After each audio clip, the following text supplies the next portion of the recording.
Muy buenas tardes. Bienvenidos a nuestra transmisión de septiembre de la Noche de Museos. Es un gusto tenerlos con nosotros. Esta tarde, tarde-noche, tenemos el gusto de contar con una gran invitada que queremos mucho en el museo. Y bueno, al terminar su charla, los invitamos a preguntar. Al final vamos a leer todos sus comentarios y sus preguntas. Y posteriormente, quédense con nosotros porque vamos a transmitirles también un corto relacionado con una sismóloga muy importante a nivel mundial. Entonces, bueno, sin más preámbulo, los dejo con nuestra directora, la doctora Ana María Soler. Adelante, doctora, por favor. Bueno, pues buenas noches. Y ya ahora ya se nota que vamos entrando en ya el otoño, claramente hay menos luz, ya es más noche de museos, ¿sí? Hoy tenemos una invitada de lujo. Dejamos este mes de septiembre a 2 sismólogas, ¿sí? Van a escuchar una interesantísima charla por parte de la doctora Xoli Pérez Campos. Ella, pues bueno, es egresada de la Facultad de Ingeniería, de Ingeniería Geofísica. Ella estuvo en un programa de alto rendimiento, pero no quedó solo en eso, sino que también realizó sus estudios de maestría en estadística y en geofísica y un doctorado en geofísica en la Universidad de Stanford. Ella fue presidenta de la Unión Geofísica Mexicana y directora del Servicio Sismológico Nacional por varios años. Y ahora, pues bueno, nos va a presentar una súper interesante charla de sismos. Así que, sin más introducción, Xoli, además, bueno, como siempre la adoramos, nos ha ayudado en el museo muchísimo, es una divulgadora de la ciencia nata, así que la dejamos para que comience su charla y sin más que darle un muy gran agradecimiento. Muchísimas gracias, Xoli. Sabes que eres invitada permanente del museo, ¿sí? Así que comenzamos. Gracias, Xoli. Muchas gracias, Ana, muchas gracias al museo por esta invitación. Un placer estar con ustedes. Siempre ha sido un gusto compartir en las instalaciones del museo y ahora pues a distancia, pero sin distancia, cerquita de ustedes con mucho cariño y sobre todo con la gente que nos está viendo. Hoy les voy a platicar sobre las ondas sísmicas más allá de los temblores, porque en realidad nosotros solo estamos familiarizados con las ondas sísmicas que nos impactan, los daños que ocasionan, quizás el susto que nos dan, pero no sabemos mucho sobre qué beneficios nos traen o qué implica este viaje de las ondas sísmicas por el interior de la Tierra. Bien, entonces vamos a empezar con lo que es un sismo. Un sismo es un rompimiento en el interior de la Tierra, en la corteza, en el cual se libera la energía que ha estado siendo acumulada por mucho tiempo y al momento de liberarse esa energía lo que provoca es un rompimiento y se genera esto no en un punto, sino que se va propagando una ruptura en un plano.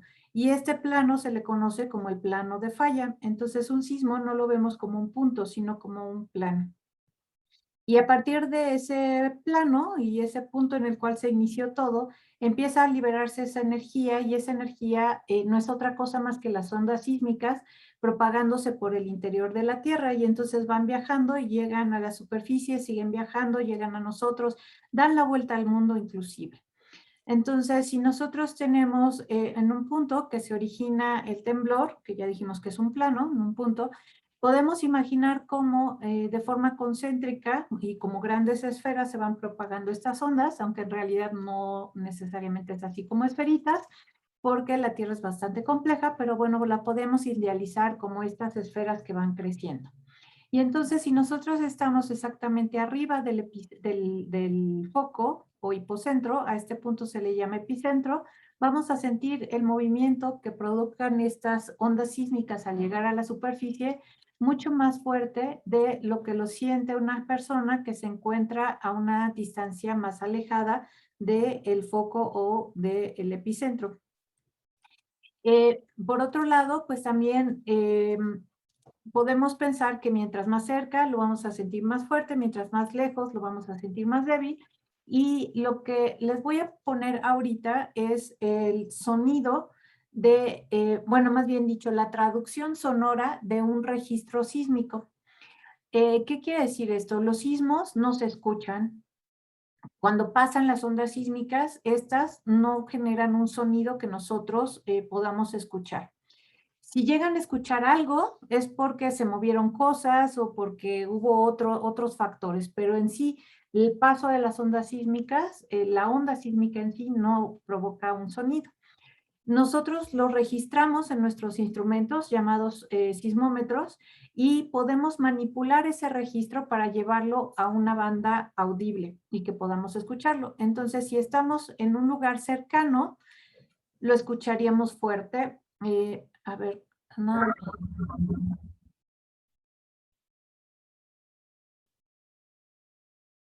Entonces, ese es el sismo del 7 de septiembre de 2017. Y lo que escuchamos es un registro cercano al lugar de donde se produjo y pudimos apreciar que fue fuerte, mientras que este es un registro alejado de esa fuente.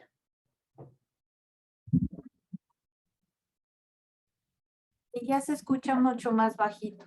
Entonces, con esto lo que quiero que visualicen es que la onda sísmica va perdiendo amplitud conforme se va alejando, de tal manera que la intensidad con la que se siente en el sismo o las ondas sísmicas cercano a donde ocurrió el sismo es mucho mayor que a distancias más alejadas.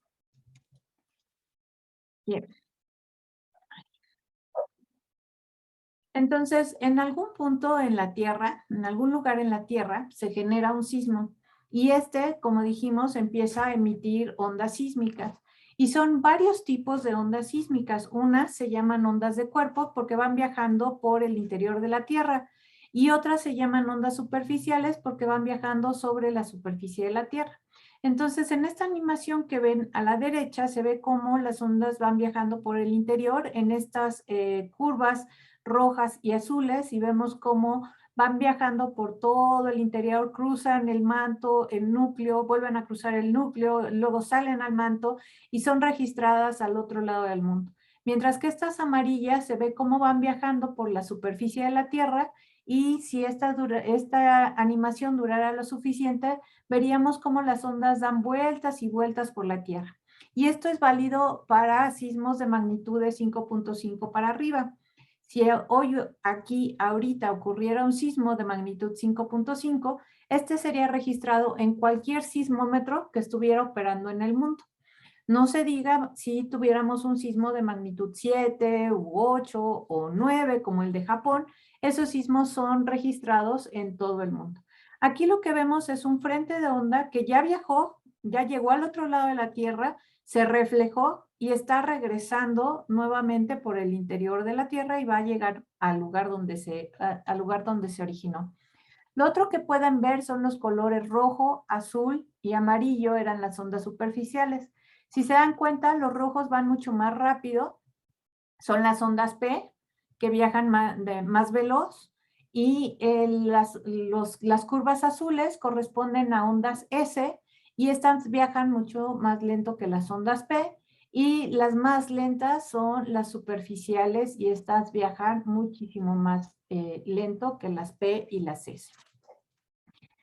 Bien, aquí vemos una animación de cómo van las ondas sísmicas generadas por el sismo de Sumatra en el 2004, cómo viajan por toda la superficie de la Tierra, cómo llegan al otro lado del mundo, se reflejan, se refractan, etcétera, y le vuelven a dar la vuelta a la Tierra. Aquí apenas si se alcanza a ver, pero siguen por aquí las ondas sísmicas viajando y le dan la vuelta. Y en un sismo como el de Sumatra de 2004, estas ondas sísmicas dan vueltas y vueltas y vueltas por la Tierra. Bien, Aquí es una animación muy sencilla donde vemos nuevamente las ondas P en rojo, saliendo primero, llegando primero a las casitas, las ondas S en azul, llegando segundas, y las amarillas que corresponden a las ondas superficiales. Entonces yo siempre he dicho que los sismólogos somos muy poco creativos con los nombres, y lo digo porque las ondas P se llaman P porque llegan primero, y las ondas S se llaman S porque llegan segundo, ¿no? Entonces así de imaginativos somos los sismólogos para poner nombres a las cosas. Y lo otro que quiero que observen es cómo se mueven las casitas ante la llegada de cada una de las ondas. Entonces, la primera, que es la onda P, fíjense cómo las casitas saltan de arriba para abajo. Y fíjense cuando llega la onda S, que son las azulitas, cómo las casitas se mueven de manera horizontal. Y por último, cuando llegan las amarillas, las casitas se mueven cual tongolele, ¿no? Para arriba, para abajo, para todos lados. Y esto es porque cada tipo de onda tiene una forma particular de mover los elementos del medio o las partículas del medio.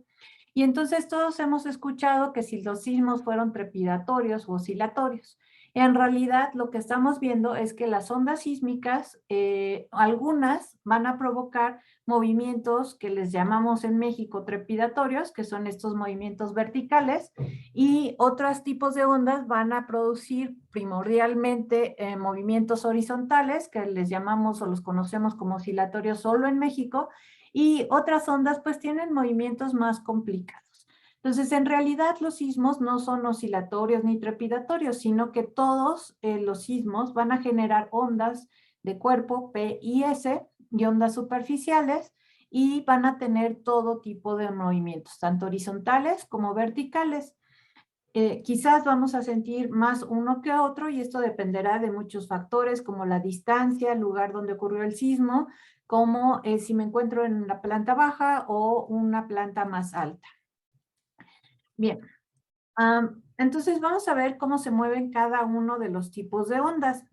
Lo que vamos a ver primero es la onda P, y vean cómo se propaga una onda P. Se propaga, siempre me imagino yo, como una lombriz, ¿no? Que se acorta y se ensancha y va viajando en una dirección. Vamos a verlo en otra animación. Es como un acordeón o como un slinky haciéndose grande y cortito. Y con eso nos llega la energía de estas ondas P desde este punto inicial hasta este punto final.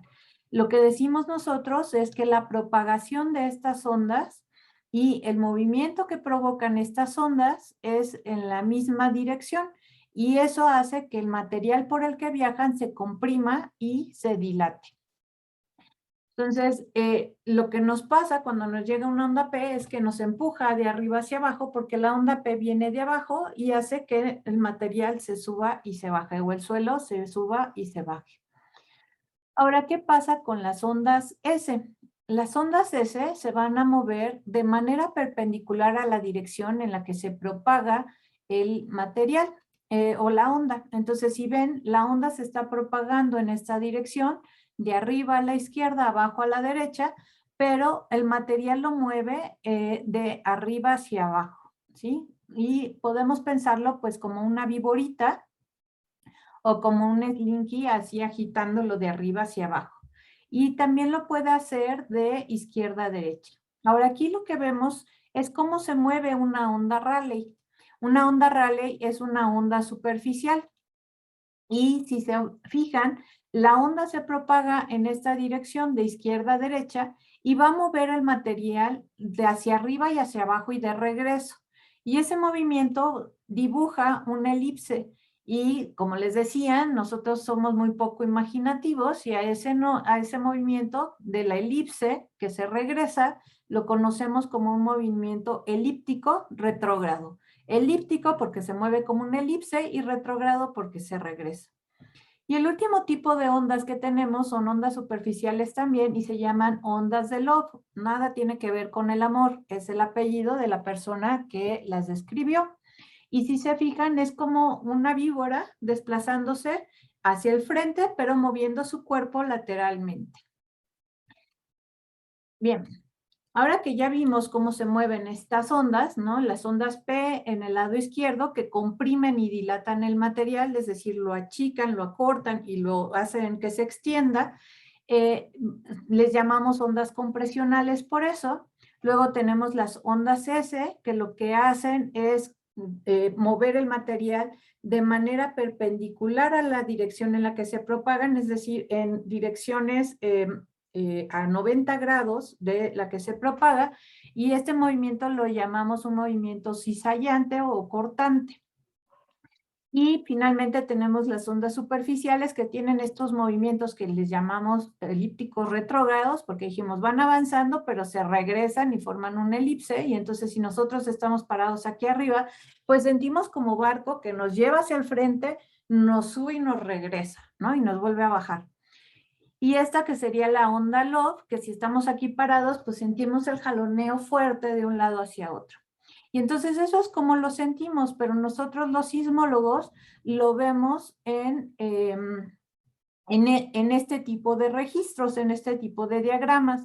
Entonces vemos que no hay nada y de pronto aquí empieza a moverse el suelo en donde está colocado este sismómetro y donde se está registrando este movimiento.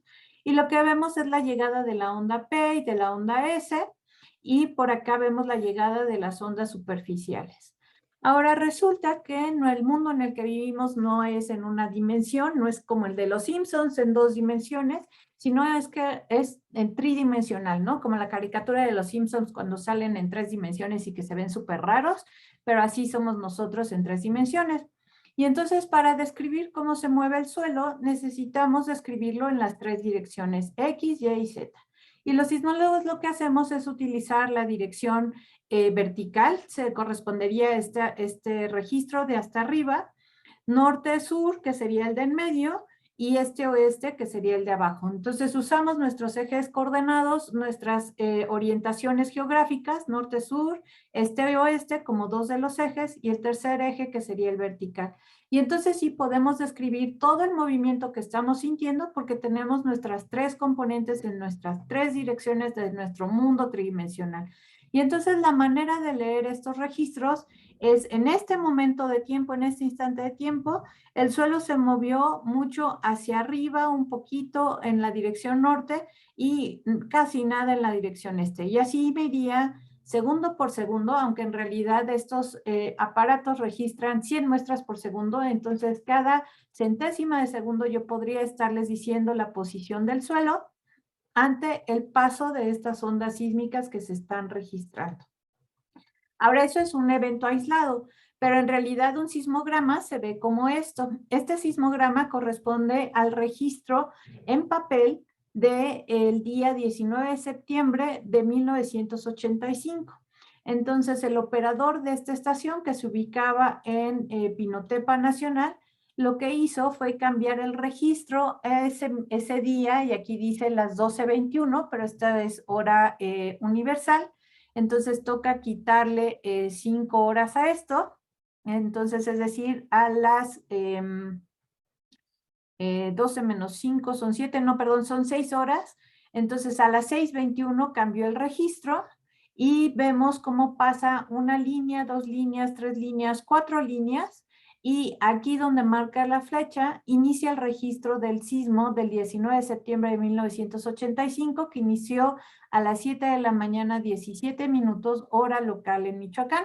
Y este registro está en Pinotepa Nacional, en Oaxaca. Y vemos cómo inicia el registro con el arribo de las ondas P, las ondas S no se distinguen, seguramente estas ya son ondas superficiales, pero no sabemos qué tan grandes eran estas ondas superficiales, porque vemos que llegó a la capacidad del instrumento para poder registrar la amplitud de ese movimiento. Eso los sismólogos lo conocemos como saturación. El equipo se saturó y ya no pudo registrar qué tan grande o qué tan violento fue el movimiento en este lugar en Oaxaca. y vemos cómo continúa el registro. Por aquí se ve todavía parte del registro, por acá todavía se ve otra línea más, entonces ya llevamos 2 líneas completitas de registro, seguimos aquí, todavía se ve 3 líneas de registro, y cada una de estas líneas corresponde a 1, 2, 3, 4, 5, 6, 7, en total son 15 minutos. Cada una de estas marquitas corresponde a 15 minutos, entonces fácil, el registro dura 1 hora, ¿sí? Entonces, cuando a un sismólogo le preguntan cuánto duró el sismo, pues ni modo que les digamos que el registro en Pinotepa Nacional por lo menos duró 1 hora, ¿verdad? Se van a espantar. Quizás la gente lo que quiere escuchar es cuánto duró el movimiento que ellos sintieron en el lugar donde ellos estaban presentes. Y esa duración depende de varios factores. Nuevamente depende de la magnitud o del tamaño del sismo y de cuánta energía se liberó. Depende de qué tan cerca se está del lugar, porque si se está muy cerca dura menos que si está uno más lejos.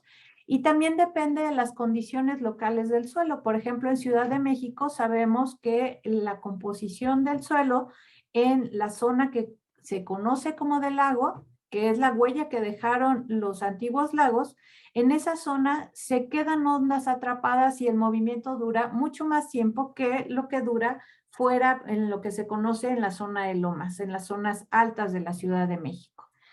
Total, regresando a este registro, pues los sismólogos de aquel entonces tenían una labor impresionante en poder identificar esta llegada, poder sacar la información de este registro continuo, pero también podían identificar rápidamente la ocurrencia de réplicas, ¿no? Estos que vemos aquí, que continúan por acá, siguen acá otro y que se parecen mucho entre sí, son réplicas de ese sismo de esa mañana del 19 de septiembre. Bien, hoy en día nosotros ya no vemos los registros en papel, lo que hacemos es verlos en la computadora, son de igual forma, los tenemos de manera continua. Entonces aquí lo que vemos es 24 horas de registro de una estación del Servicio Sismológico Nacional. Esta estación está en Oaxaca. Lo que vemos a la izquierda es la caseta, muy linda, por cierto, y este es el instrumento, el sismómetro, que está colocado dentro de esa caseta, y es un equipo tan sensible que, como les decía, es capaz de registrar los sismos que ocurren al otro lado del mundo con magnitud 5.5, pero igual los que corren muy cerquita de este lugar, que tienen unas magnitudes de 1 o de 2, y quizás si estuviera instalado en algo mucho más callado, pero callado en términos de vibraciones, en un lugar completamente remoto, se podrían inclusive registrar sismos de magnitudes negativas, porque sí existen las magnitudes negativas. La escala de magnitud no es una escala graduada, no tiene límite inferior ni tiene límite superior, por lo tanto podemos pensar en sismos de magnitudes menores de 1, porque es una escala logarítmica. Entonces, aquí tenemos el registro de 48 horas en otra estación del Servicio Sismológico Nacional, y podemos ver cada línea corresponde a 30 minutos y podemos identificar aquí un sismo, otro, acá para abajo otro y acá otro, pero de manera interesante podemos identificar la ocurrencia de un sismo local.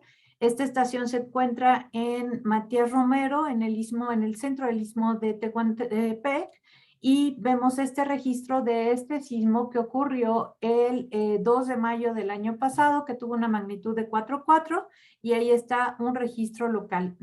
Con local nos referimos a que el sismo ocurre en la zona cercana donde se ubica la estación. Pero también se registró este evento, que es un evento regional. Si me regreso es este por acá.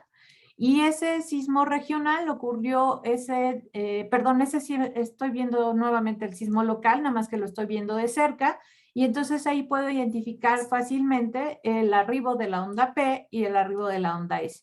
Claro que aquí no lo puedo identificar, pero afortunadamente el registro ya no es en papel, es digital y entonces yo puedo meterme al programa y hacer un acercamiento hasta que quede en una manera que yo lo puedo ver.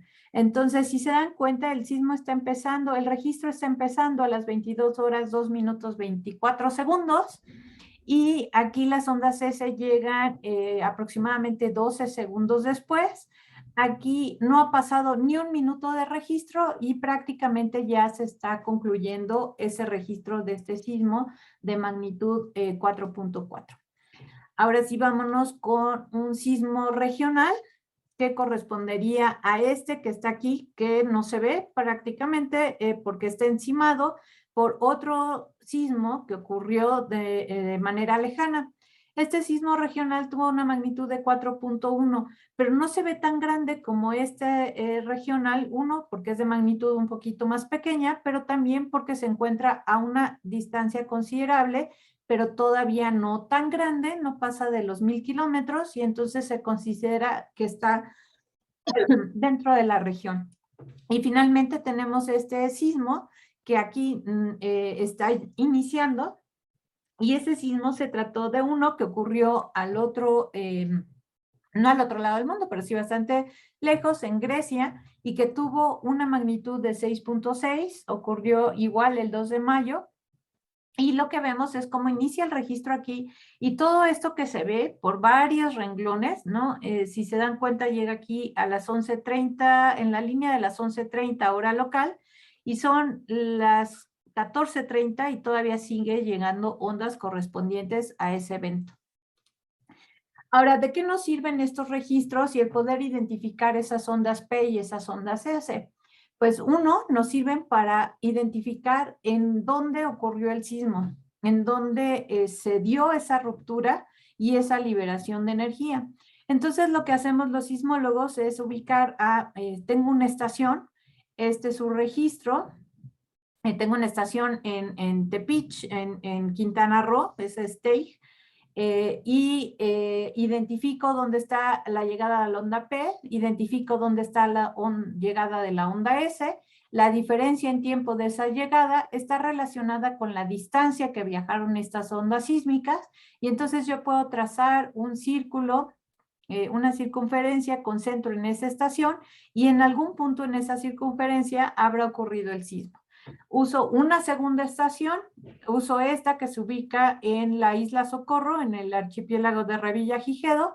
De igual manera, identifico el arribo de las ondas, la P y la S, conozco la velocidad con la que viajan, y entonces con esa diferencia en tiempos de arribo puedo estimar la distancia a la cual ocurrió el sismo, y entonces con esa distancia trazo este círculo y ya tengo dos puntos probables, este de aquí abajo y este de aquí arriba, donde pudo haber ocurrido el sismo porque esas dos circunferencias se están cruzando. Y bueno, pues para decidir cuál de esos dos puntos es el bueno, uso una tercera estación. Esta estación es la estación SSPA, pertenece al Servicio Geológico de Estados Unidos, y para este ejemplo se usa esta estación, está en Pensilvania. De igual forma identifico el arribo de la onda P y de la onda S. Con la diferencia de tiempos estimo la distancia, grafico mi circunferencia e identifico este punto donde se intersecan las tres circunferencias, y eso corresponde al epicentro.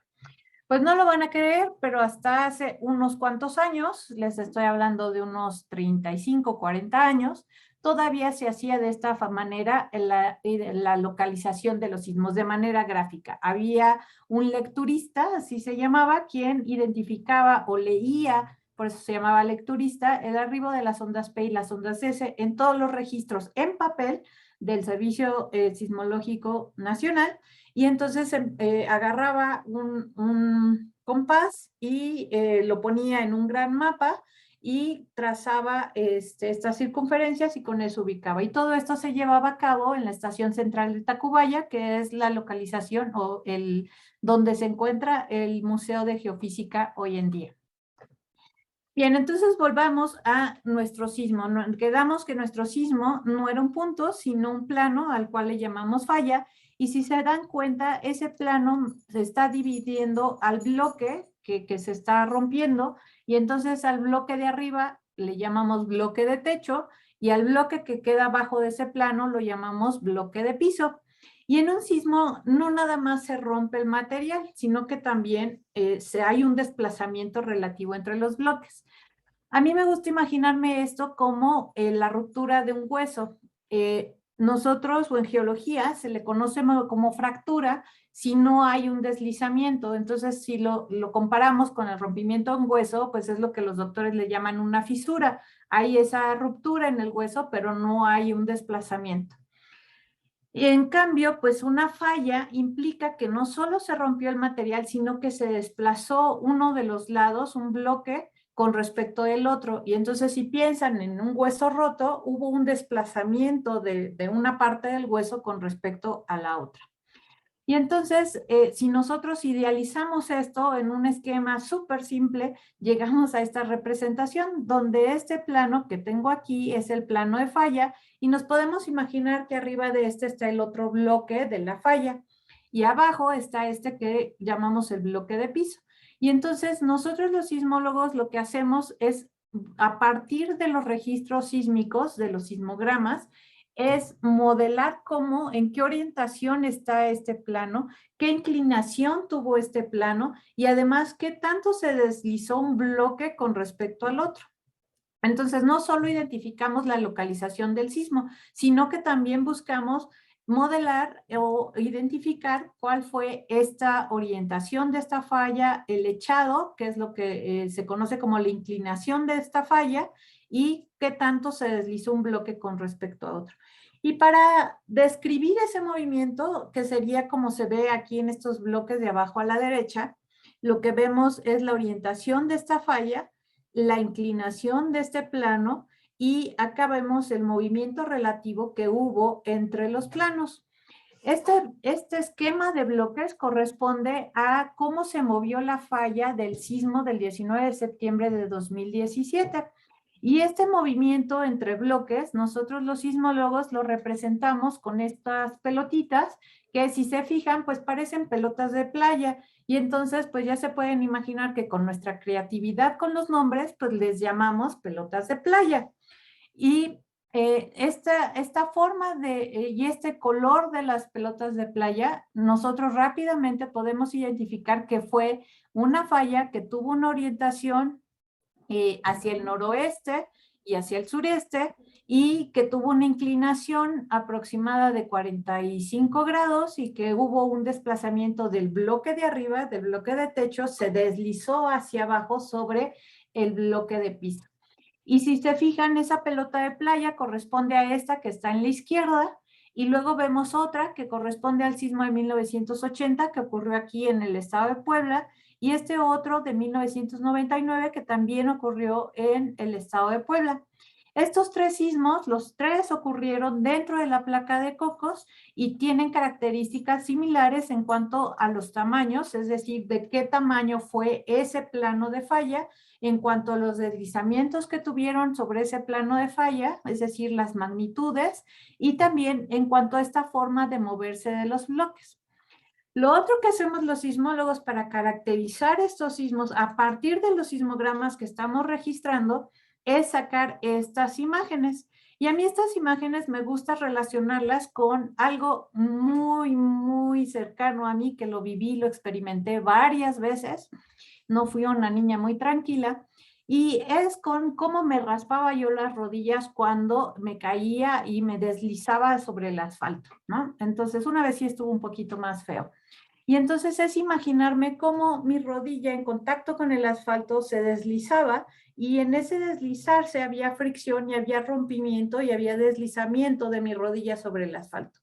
Ahora, mi rodilla no quedaba totalmente pelada y no dejaba ahí toda la piel embarrada en el asfalto, sino que había un pedacito que se lastimaba mucho, y luego se iba difuminando esa lastimada, y quizás por acá me aparecía otra raspada, y había lugares en los que a lo mejor era demasiado, inclusive se llegaba a ver el huesito. Yo creo que a todos les ha pasado. Entonces, a mí me gusta relacionar eso con esta imagen, en donde es cómo se deslizó este bloque sobre este otro de acá abajo. Entonces aquí se ve como si hubieran sido lisos los bloques y simplemente se hubieran deslizado, pero en realidad, si se ponen a pensar, cada superficie de estos bloques pues está completamente rugosa y va a haber fricción entre ellos, una fricción muy fuerte. Y ese sismo lo que hace es romper con esa fricción, con esa resistencia y hacer ese deslizamiento. Y entonces nosotros los sismólogos lo que hacemos es interpretar los registros y modelar cómo fue ese deslizamiento. Entonces, esto corresponde al sismo del 19 de septiembre de 2017. Y lo que nos dice esta imagen es, en este lugar donde está la estrellita, ahí inicia la ruptura. La ruptura se empieza a propagar. Si ustedes agarran una hoja y le empiezan a romper en un punto, van a ver cómo la ruptura se propaga, va creciendo la ruptura. Y entonces vemos cómo tuvo mucho deslizamiento en esta zona que corresponde a esta región hacia el noreste y cómo tuvo todavía más deslizamiento y más, más deslizamiento hacia esta zona del noroeste, ¿sí? Lo otro que hacemos, lo otro que hacemos es ver cuánto duró esta ruptura. Entonces, realmente, cuando ustedes le preguntan a un sismólogo cuánto duró el sismo, nuestra respuesta es cuánto duró en romperse este plano y en generar este deslizamiento.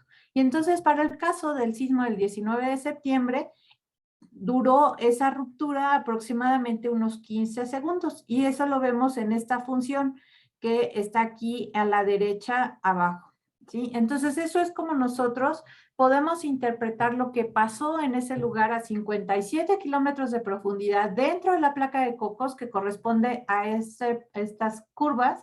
Este de aquí arriba sería la placa de Norteamérica, y aquí en esta línea sería lo que corresponde al plano de falla, que ya quedamos que lo que queda arriba se llama bloque de techo, lo que queda abajo es bloque de piso. Las flechitas me están indicando que el bloque de techo cayó y los colores corresponden a estos colores que están aquí en esta imagen de la izquierda, y me está diciendo que hubo más deslizamiento hacia abajo de donde se rompió que en donde se rompió o hacia arriba. Lo otro que pueden ver son un montón de pelotitas de playa y esas corresponden a sismicidad previa al sismo del 19 de septiembre de 2017. Ahora, nosotros con los registros sísmicos no solamente podemos caracterizar los sismos o la fuente que los originó, sino que también como las ondas sísmicas viajan por el interior de la Tierra, lo que van haciendo es muestrear el material por el cual están viajando. Entonces, imaginen que cada una de estas líneas corresponde a esa energía o a ese frente de onda que va viajando por esa trayectoria. Y en ese viaje va recolectando toda la información de las propiedades elásticas del material por el que va pasando. Y con propiedades elásticas me refiero a cómo viajan, con qué velocidad viajan las ondas sísmicas en ese bloque y qué densidad tiene el material por el que están viajando y qué tanto resiste o no a esta compresión, dilatación y movimientos cortantes que provocan las ondas sísmicas. Entonces, si nosotros nos ubicamos aquí en Ciudad de México, aquí tenemos el contorno de Ciudad de México, tenemos estaciones sismológicas ubicadas en Ciudad de México que corresponden a los triángulos invertidos y vemos esos registros en esas estaciones. Lo que podemos ver es que la Ciudad de México no es un bloque de roca homogéneo, es decir, igual en todos los puntos por debajo de la ciudad, sino que tiene mucha complejidad y es muy... va variando. Entonces, lo que hacemos es como lo que hace un doctor cuando mete al paciente en una resonancia magnética, solo que esto no tiene nada que ver con propiedades magnéticas, pero imaginen que los meten a ustedes en un resonador magnético y les hacen varios cortes de una imagen de su cerebro. Entonces, lo que hacemos los sismólogos es a partir de estas ondas sísmicas recibidas en cada una de estas estaciones, hacer diferentes técnicas. Una de ellas se llama tomografía, otra que es la que les presento aquí es utilizando todas las ondas convertidas y lo que se hace es sacar imágenes a diferentes profundidades de cómo son las velocidades de las ondas sísmicas a su paso por el interior de la Tierra, en este caso por debajo de Ciudad de México. Y entonces pueden ver que el color no es igual en toda la extensión que están cubriendo estas ondas sísmicas. Y entonces estas diferencias de colores nosotros los sismólogos los llamamos anomalías. Y quiere decir que aquí tenemos algo que es diferente de lo que está alrededor, ¿no? Entonces, este color verdecito me está diciendo que las ondas en esa zona, por debajo de la Ciudad de México, están viajando ligeramente más rápido que las ondas en esta zona del resto de la Ciudad de México. Y entonces vemos que lo mismo pasa a profundidad, ¿no? Aquí ya es más homogéneo, pero a 42 kilómetros vemos esta anomalía donde las ondas están viajando más lento que en las zonas vecinas. Y entonces, ahorita vamos aquí, pero más adelante toca interpretar esto en términos geológicos. ¿Cuál es el material o a qué rocas corresponde o a qué formación geológica corresponde estas anomalías que se están observando? Y es la forma en la que los sismólogos nos echamos nuestros clavados y nuestros viajes al interior de la Tierra.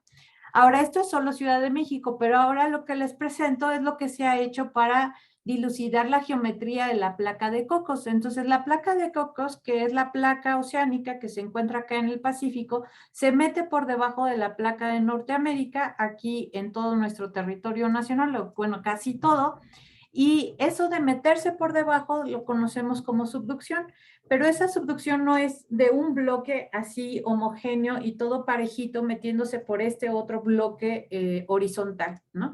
Es mucho más compleja y entonces con técnicas de tomografía, aquí unos autores, un grupo de la Universidad de Texas y del grupo de geociencias de la UNAM, pudo visualizar esta mancha azul que ya quedamos que le llamamos anomalía, y esta anomalía corresponde a la presencia de la placa de Rivera por debajo de Norteamérica en lo que sería Jalisco, Nayarit, y luego esta otra de aquí abajo ya corresponde a la placa de Cocos y esta corresponde a la placa de Cocos, y pueden ver cómo la placa de Cocos se mete aquí en lo que sería la trinchera, un poquito más alejado hacia el mar de la costa. Vemos cómo se mete y cómo se clava, y aquí vamos en 400 kilómetros de profundidad y todavía se ve la placa de Cocos. Acá en otro experimento que hicimos en el centro del país, en uno que se llamó el experimento de subducción de Mesoamérica, pudimos seguir a la placa de Cocos, aquí sería la lengüeta esta azul, metiéndose por debajo de Norteamérica, aquí en café, y entonces la vemos cómo entra, cómo se vuelve horizontal. Esto aquí es Acapulco, vemos cómo se vuelve horizontal a unos 50 kilómetros de Acapulco, como sigue horizontal, y aquí en la frontera Guerrero-Morelos se clava así con un ángulo muy fuerte de 76 grados, se mete y podemos seguir esta anomalía azul hasta los 570 kilómetros de profundidad. Aquí en Ciudad de México, esta placa de Cocos, si ustedes pudieran tener la capacidad de perforar, necesitarían un pozo de aproximadamente unos 180 kilómetros. Eso es imposible. Entonces, es gracias a la sismología, gracias a las ondas sísmicas que viajaron por el interior de la Tierra y esas ondas generadas por sismos que ocurrieron en otras partes del mundo, que fueron registrados en nuestras estaciones aquí en México, que podemos tener estas imágenes por debajo de nuestro país. Esta de la derecha es la placa de Cocos nuevamente, pero aquí se ve más clarito en esta zona del Istmo de Tehuantepec. Y entonces estudios más recientes lo que hacen es una tomografía y han llegado a esta caricatura de lo que sería la placa de Cocos por debajo de esta zona del Istmo de Tehuantepec, donde se puede ver cómo se propone que esta placa de Cocos tiene algunas rupturas que permiten que el manto, el material del manto, fluya en estos intersticios. Esta es una tomografía que obtuvo uno de mis estudiantes de licenciatura, donde se ve la placa de Cocos, ¿no? También, y cómo se ve esa ruptura de la placa de Cocos. Ahora, eso es a nivel tierra, pero nosotros, los geofísicos, podemos utilizar otras fuentes, no solamente sismos. Podemos generar ondas sísmicas con otras fuentes, no necesariamente sismos. Entonces, por ejemplo, se usan unos camioncitos que saltan y que o se están pegando en el piso, y esas vibraciones que generan en el piso es energía que no es otra cosa más que energía sísmica, generan ondas sísmicas que viajan por el interior de la Tierra, recuperan toda la información de las propiedades de los materiales, regresan esas ondas sísmicas y son registradas en geófonos, y esos son interpretados por la gente que se dedica a la exploración. Y pueden utilizar estos camioncitos que se llaman vibros, o bien se pueden utilizar explosiones. Por ejemplo, hay detonaciones de dinamita, o se puede hacer esta exploración en el océano y entonces se utilizan unas pistolas de aire, las cuales generan cambios de presiones, y esas son transmitidas por el agua y luego por la superficie. Nosotros mismos, los seres humanos, podemos ser una fuente de energía y generar nuestras ondas sísmicas, y que estas ondas sísmicas se registren en el interior de la Tierra. Desafortunadamente creo que el video... Ahí está. Entonces imagínense un partido de fútbol de los Pumas, antes que se podía ir al estadio. Este es un partido de Pumas contra Boca Juniors. Entonces se pone buena la celebración de un gol, y aquí se van a ver, o se están viendo los fans saltando, cantando "Cómo no te voy a querer". Logran saltar al unísono y hacen que el estadio vibre, y esa vibración del estadio es registrada en una estación que se encuentra en la Facultad de Veterinaria. Vean cómo están saltando. Y eso es registrado en una estación aproximadamente a 2 kilómetros de distancia, y se ve de esta manera el registro. Claro que pues el salto no se puede mantener sostenido por mucho tiempo, ni bien sincronizado. Entonces empieza a perder amplitud este registro hasta que ya los fanáticos se cansan y dejan de saltar, y con eso habremos generado lo que en su momento algunos colegas nombraron los pumagramas. Ahora, recordarán que después del Mundial más bien después del partido México-Alemania, salieron por ahí varios encabezados de que la celebración de haberle ganado a Alemania había causado sismos. En realidad no es que haya causado sismos, sino que causó este tipo de vibraciones. Entonces, ¿qué hace un sismólogo cuando escucha algo así? Pues va y pone una estación sismológica donde están las fuentes. Entonces, esta era la plancha del Zócalo, y pusimos un sismómetro en esta esquina para ver las vibraciones que se generaban en la zona y poder diferenciar el ruido normal, que son los carros y las personas pasando, que correspondería a este registro, con el registro que se generaba durante un partido. Entonces, este es el sismograma durante de 24 horas durante este día, 24 de junio, donde hubo un partido, creo que fue el de Corea con México, y vemos estos grandes picos que se alcanzan a distinguir aquí. Y resulta que esos grandes picos que se distinguen ahí son justamente estas celebraciones que se dieron por parte de la gente en la plancha del Zócalo. Y entonces mi estudiante, Carlos, hizo una selección de esos pedacitos de registro, y los denominamos trigramas porque era lo que se generaba para la celebración de los goles del Tri, y se puso a buscarlos en todos los registros de los días en los que hubo y los que no hubo partido. Y entonces, por ejemplo, en el partido México-Suecia, que que Suecia ganó por 3 goles, vemos que los trigramas estaban acá al inicio del partido. Vemos cómo hubo mucho movimiento en la plancha en el medio tiempo, y luego vemos cómo al final hubo aquí un trigrama, y cómo se generó un mega trigrama cuando nos enteramos que México había calificado a octavos de final, ¿no? Y podemos analizar cada uno de los partidos y ver los trigramas que se generaron. Vemos que quizás uno de los más activos fue el de Suecia. Vemos aquí el de Alemania, que fue una gran celebración. Y nosotros también hemos generado bastante ruido y este es un análisis de cómo se ha comportado la estación de Ciudad Universitaria durante el año pasado, el 2019, el 2020 y un poco de este año. Entonces lo que vemos es que nosotros, los universitarios, generábamos bastante ruido, mucho ruido, es decir, muchas señales sísmicas, muchas ondas sísmicas con nuestros carros, con nuestro caminar, con el metro, en los días entre semana y muy poquitas ondas sísmicas o de baja amplitud en los domingos. Y cómo llegó la pandemia y cómo nos fuimos a nuestras casas y disminuimos la amplitud de estas ondas sísmicas. Ya no generamos tanta energía sísmica y no mandamos tanto a nuestros registros. Vemos cómo empezó a levantarse esto a partir de mayo. Pero vemos cómo cuando se vino las vacaciones de diciembre y con ello la segunda ola, esto volvió a caer y vemos cómo hemos retomado un poquito la actividad en Ciudad Universitaria, aunque todavía no, hasta agosto todavía no se regresaba a una actividad fuerte porque recuerden que entramos a la tercera ola. Vamos a analizar qué pasa con este regreso a un semáforo amarillo. Entonces, para cerrar esta plática, podemos decir lo siguiente. Uno, que las ondas sísmicas pueden ser generadas por sismos naturales o fuentes artificiales. Y con fuentes artificiales me refiero a estos vibros, a las explosiones, a nosotros o cualquier otra cosa que provoque que el suelo vibre. El análisis de estas ondas sísmicas nos permite describir la fuente que las originó, así como podemos describir las características del sismo, cómo se rompió, dónde se rompió y cómo se rompió. Podemos describir cuánta dinamita se utilizó. Podemos describir la forma en la que el vibro generó estas vibraciones.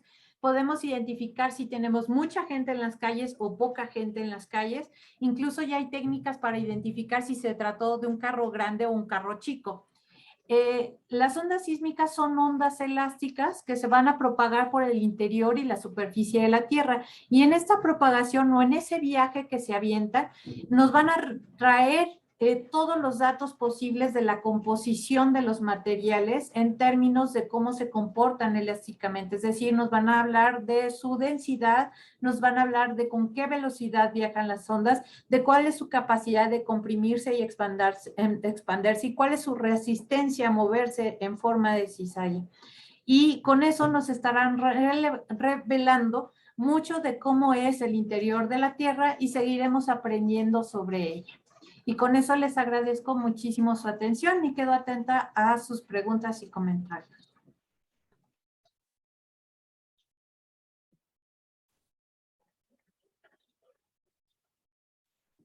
Pues muchas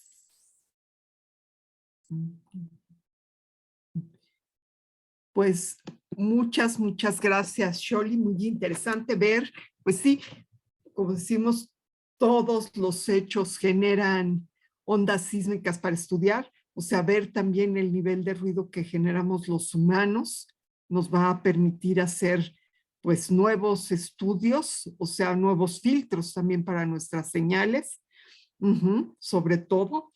Y bueno, pues ver lo que es maravilloso es todo lo que, como los sismos, pues nos dan también esta idea de la geometría de la placa de Cocos, o sea, ha sido un avance enorme en el conocimiento y que eso pues nos obliga a tener o a instalar muchas más estaciones sísmicas, ¿sí? Entonces, pero vamos a ver los comentarios en el Facebook.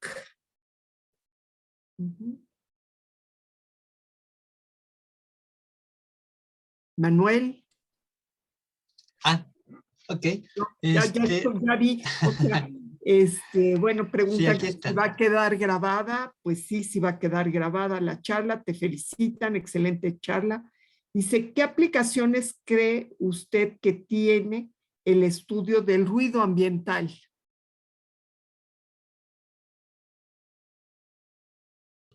Nosotros no estudiamos el ruido ambiental en el sentido sonoro, ¿no? Nosotros lo que estudiamos son las vibraciones del suelo y las denominamos ruido a toda esa parte de la señal que no corresponde al registro de un sismo. Entonces, si la vibración que registramos no es generada por un sismo, la conocemos como ruido. Ahora, ¿qué aplicaciones se visualizan? Por ejemplo, de monitoreo de movilidad. Por decir algo, si nosotros tenemos una estación sismológica cerca de una avenida o tenemos un arreglo de estaciones sismológicas cerca de una avenida, podemos monitorear el tráfico en esa avenida e inclusive qué tipo de tráfico circula por ahí, si es tráfico muy pesado, tráfico ligero, y con eso se podría convertir en una herramienta de prevención, ¿no? ¿A qué me refiero con eso? A que si tengo mucho tráfico pesado circulando por una avenida, a lo mejor voy a tener más daño en esa avenida que si tengo tráfico ligero. Y entonces tengo que prever que esa avenida va a necesitar reparaciones más frecuentemente. Digo, estoy pensando en algo muy práctico, ¿no? Ujú. Sí, o sea, planes para, pues, repavimentación. Exactamente. ¿Sí? O ¿Sí? un cambio, así como hay el pavimento que le llaman hidráulico, ¿no? Exacto. Para el Metrobús, ujú, Ujú. ¿no? Yo también pienso, pues eso también sirve para poner más cuidado en el monitoreo justamente en ese tipo de avenidas, monitoreo de contaminación. Ujú. O sea, Sí, sí, ya se podrían determinamos pensar en otros planes, ¿no? Inclusive, en, por ejemplo, la planeación de las vialidades, si vemos que una vialidad está muy transitada y las otras no tanto, a lo mejor hay una redistribución del tráfico también, ¿no? exacto, o también, o sea, esa información podría entrar hasta, por ejemplo, a lo que es Waze o Google Maps Ujú. en un determinado momento, ¿no? Para hacer rutas alternativas. Mario, no sé si tendremos comentarios por allá. Tenemos también la pregunta de Lourdes Ruiz. ¿Qué tan grande y extensa es la placa de cocos? Gracias, Lourdes, es grande, no es de las más grandes, va desde Colima hasta Panamá, ¿no? Ahora, si nos vamos hacia el Pacífico, no llega a la mitad del Pacífico. Déjame ponerte la imagen, a lo mejor una imagen dice más que 1000 palabras, yo puedo intentar describirla, pero creo que es más fácil si la ponemos aquí. No está completa, pero sería aproximadamente desde aquí, ¿no? Esta sería el límite de la placa de Cocos. Y esto sigue hasta por acá en Centroamérica. Esto ya estamos en el Pacífico, esta sería el límite de Cocos con Pacífico, y por acá la vemos cómo está metida, y aquí en el centro de México quedamos que llega hasta 570 kilómetros de profundidad. Entonces es una placa, digamos, de tamaño moderado, Rivera es muy pequeñita, Norteamérica es muy grande.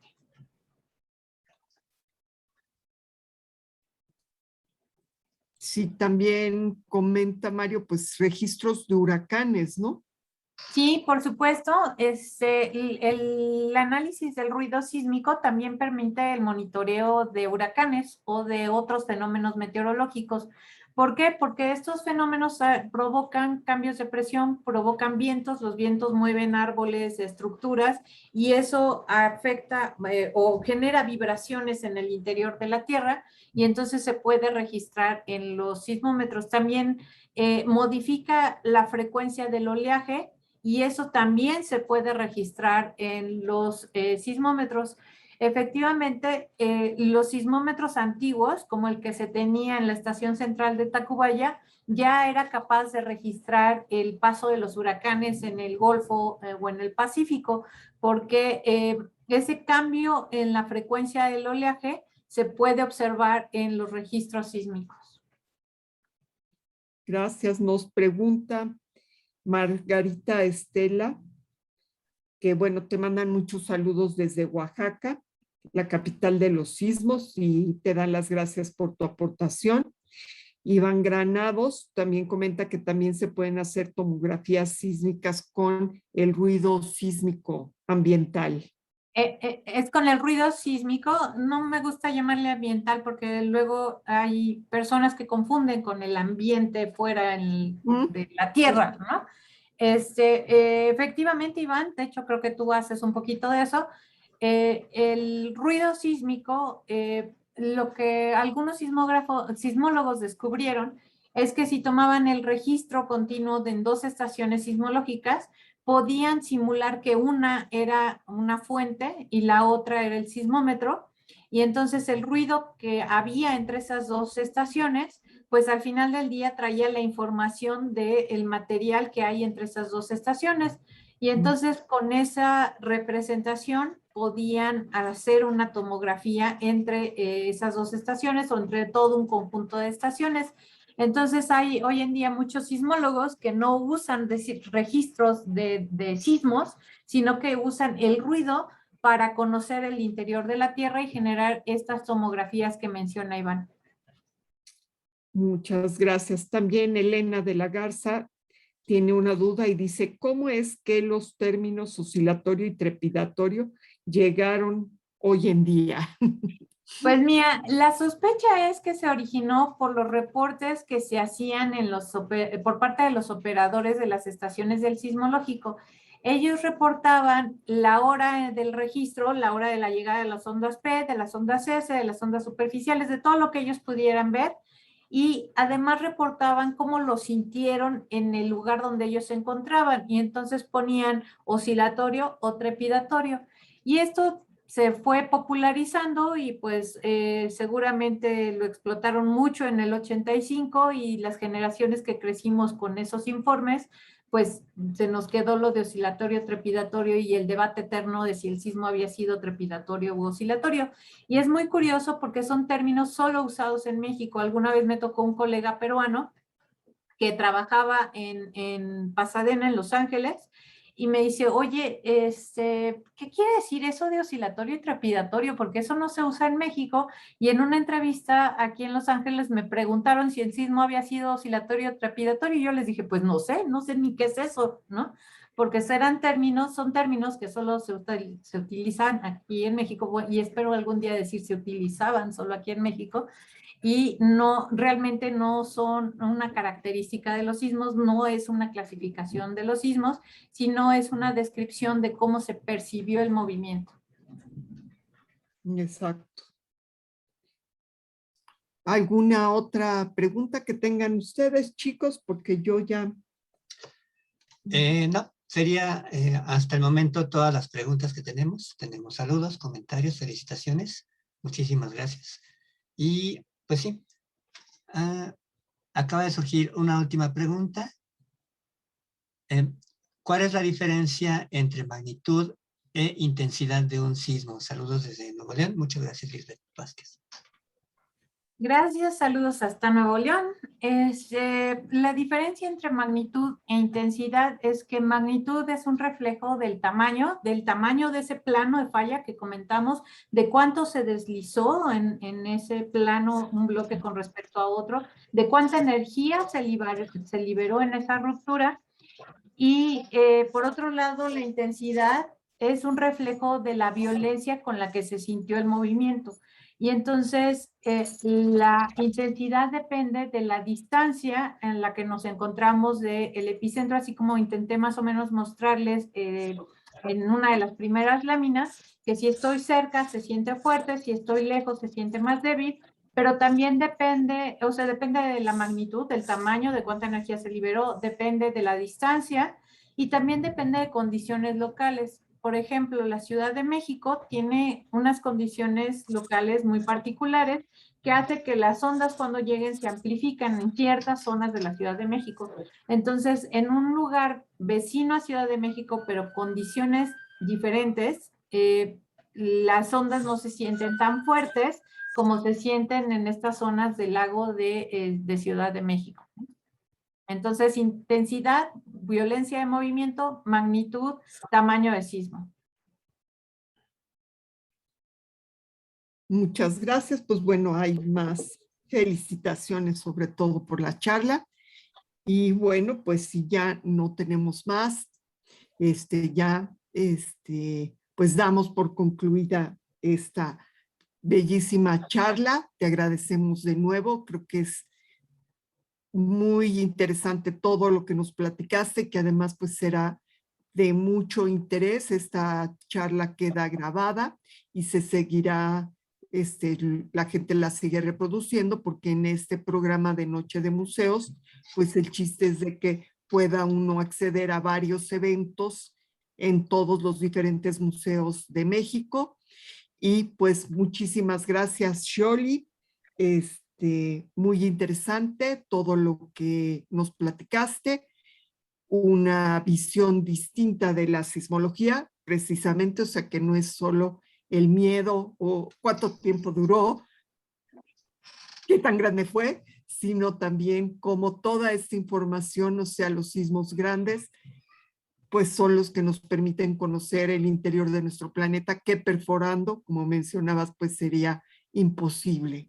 Entonces seguimos obteniendo más y más datos. Mil gracias. Y entonces, bueno, pues continuaríamos con nuestro programa de Noche de Museos, sí, que es, bueno, pues el estreno de este video,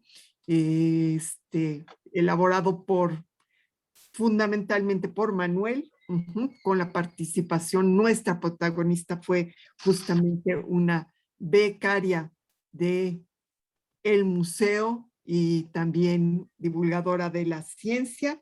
Y entonces en su debut en video, pues los invitamos a seguir con nosotros con lo siguiente. Manuel, es tuya la palabra. Mil gracias. Muchas gracias. Déjenme preparar rápidamente lo necesario para transmitir el video de manera adecuada. Y muy bien, ya está todo listo. Bueno, pues espero que les guste. Este es un video cortito referente a una sismóloga muy importante a nivel mundial. Y pues vamos a darle inicio a esta transmisión.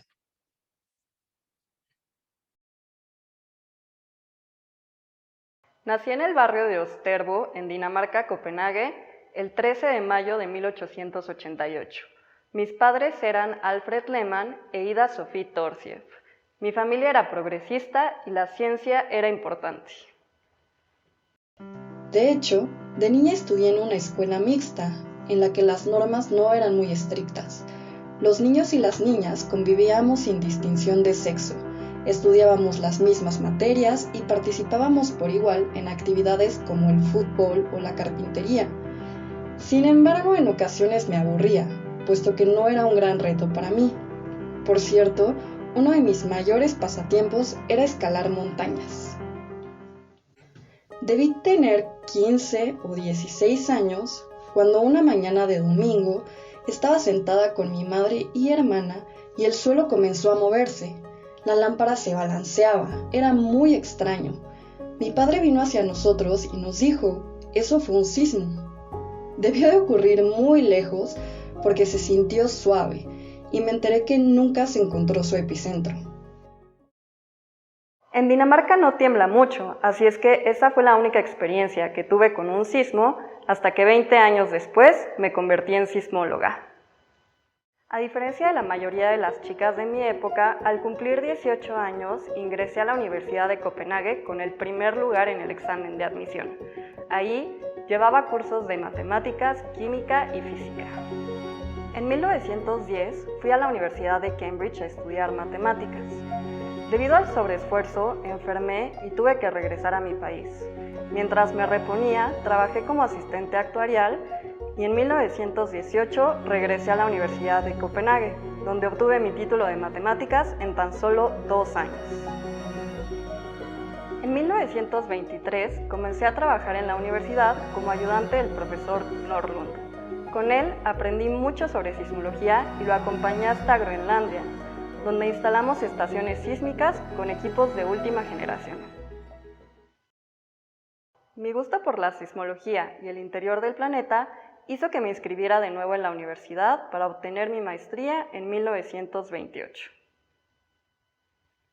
poco después fui nombrada jefe del Servicio Sismológico danés, puesto en el que permanecí hasta mi retiro en 1953. Además del trabajo administrativo que debía cumplir, me dediqué en esos años a estudiar cómo era el viaje de las ondas sísmicas por el interior del planeta. Les explico.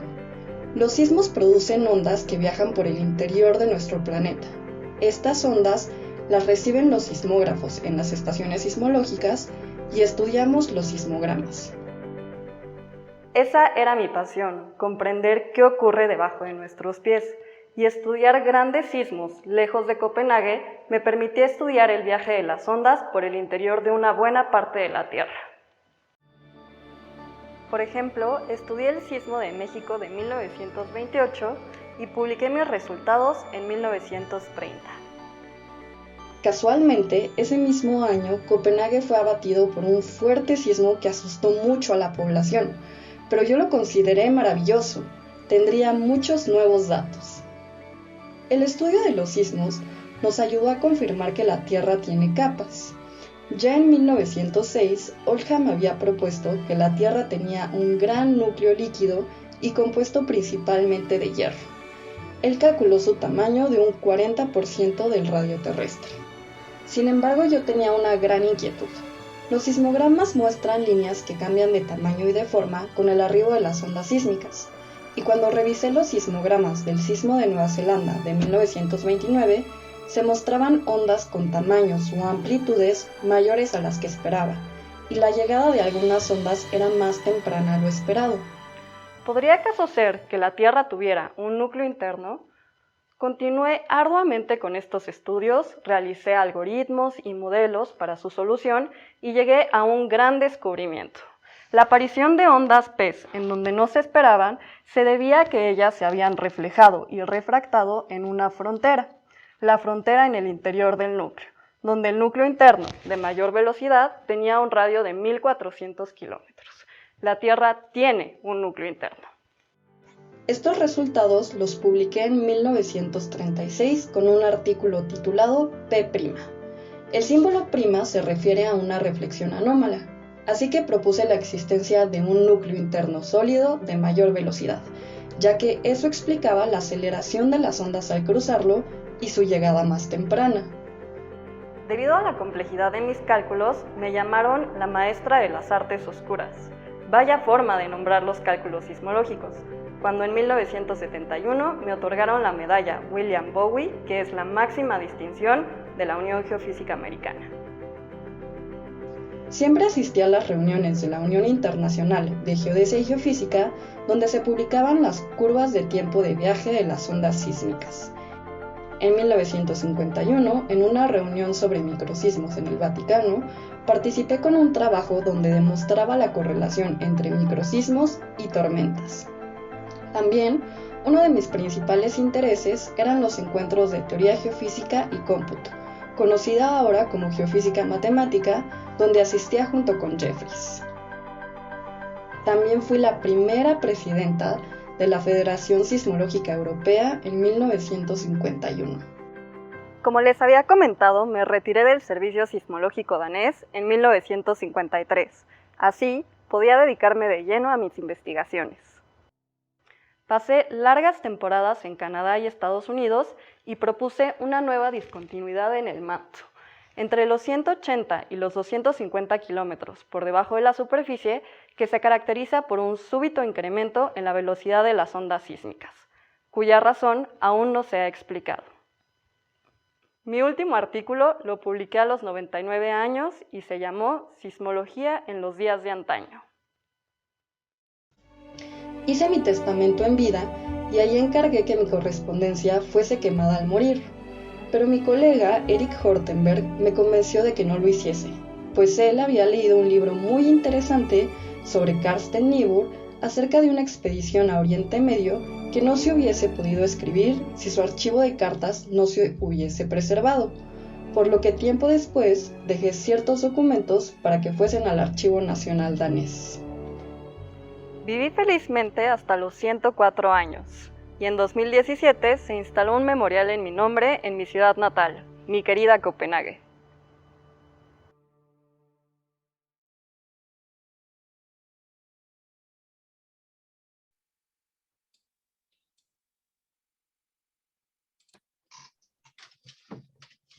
Muy bien, pues este es el final del video. Espero que les haya agradado. Y también va a quedar dentro de esta transmisión que van a poder ver posteriormente en nuestra página de Facebook y también en nuestra página de YouTube. Muy bien. ¿Tiene algún comentario, doctora Soler? ¿O Mario? ¿O doctora Shiori?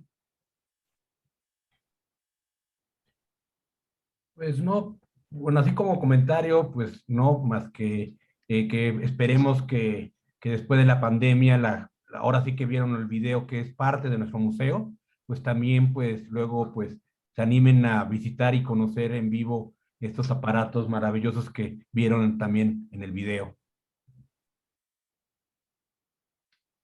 Sí, yo también, bueno, agradecer a Karina por su participación en el video. Ujú. Sí, los invitamos a que lo vean con más calma. Ujú. Sí, que puedan observarlo con calma este video acerca de Inge Lehmann, ya ves, otra jefa de servicios sismológicos, Sholi. Ajá, siempre que hablamos de ella me acuerdo de ti. Así que los invitamos, algún día haremos tu video, estoy segura de eso, en un tiempo no muy lejano, no lo vamos a dejar mucho tiempo para que nos cuentes también estas anécdotas y bueno, y siempre recordar pues la importancia del estudio de los registros sísmicos en el tiempo, la importancia de los servicios sismológicos operando, ¿sí? O sea, y cómo pues toda esta información es útil para todos estos estudios, como también para la sociedad, para tener lo que siempre les he dicho en este mes, sobre todo de septiembre, la alerta sísmica, que ya se emplea en varios estados del país, no únicamente en la Ciudad de México, y que realmente pues es la herramienta, dado que no podemos predecir ni pronosticar los sismos, es la herramienta con la que contamos para tener una prevención de este riesgo. Shole, si quieres anexar algo más. Pues agradecerles la invitación y la presencia de la gente que nos estuvo escuchando y viendo. Igual que Mario, invitarlos a que el día que se abran las puertas del museo lo visiten. Es un lugar mágico con estos instrumentos impresionantes de principios del siglo XX, que son unas reliquias y que todavía funcionan y que es una maravilla conocerlos. Y sí, volvemos a invitarlos y esperamos que muy pronto, pues bueno, la noche de museos la tengamos en vivo. Y pues ahí ya, en lugar de video, pues lo que tendremos será probablemente alguna representación teatral de algún personaje de la sismología mundial y nacional. Pues muchas gracias a todos y con esto concluimos y los invitamos a que nos vuelvan a ver más tarde para que puedan, y también las preguntas envíenlas al Facebook para que nosotros podamos canalizarlas con la doctora Pérez Campos para que disfruten de nuevo esta maravillosa charla y este video. Y mil gracias a todos por su trabajo, su esfuerzo y su tiempo. Gracias, gracias, gracias mil de nuevo. Muy bien, pues concluimos con esta transmisión. Nos vemos en octubre con la emisión de La Noche de Museos. Hasta luego. Hasta luego.